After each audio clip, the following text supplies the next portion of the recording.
Welcome to the Craftessa, everyone. My name is Vanessa, and on today's DIY, I'm going to review the Htvront Auto Hat Heat Press. It is quite easy to use, and you can add personalized designs to a variety of hats. Make sure to follow me on Instagram, Facebook, and TikTok, where I post super quick and easy DIYs, and subscribe to my YouTube channel. Make sure to hit the little bell to get notified when I post new videos. Now let's get on with today's project. So I'm loving this new Htvront hat heat press. It's a brand new portable heat press, which is specifically made to design hats.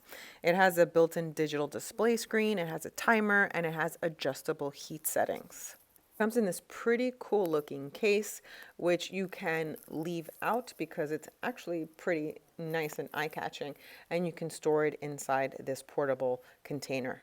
One thing I really like about this heat press machine is that it is capable of shutting itself off after 15 minutes for safety reasons, which is a fantastic safety conscious feature. So I'm excited to work on my first hat ever using the Htvront heat press.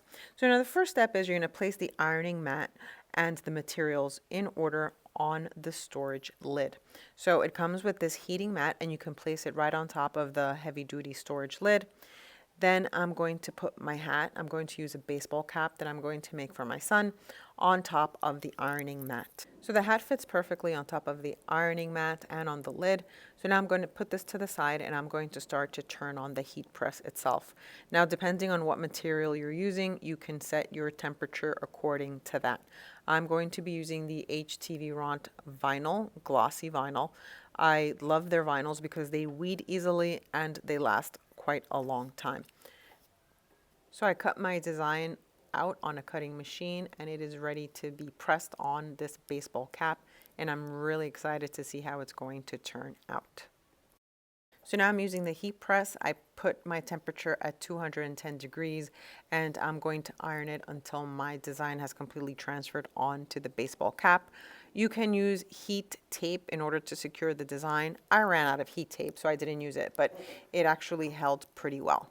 So let's continue to do this, and then we will see the final result.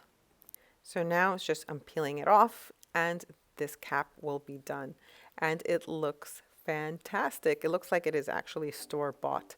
I definitely recommend the Htvront hat heat press. Check out my description box in the comments below to get information on where you can get yours. Thanks so much for watching, everyone. See you all on my next DIY.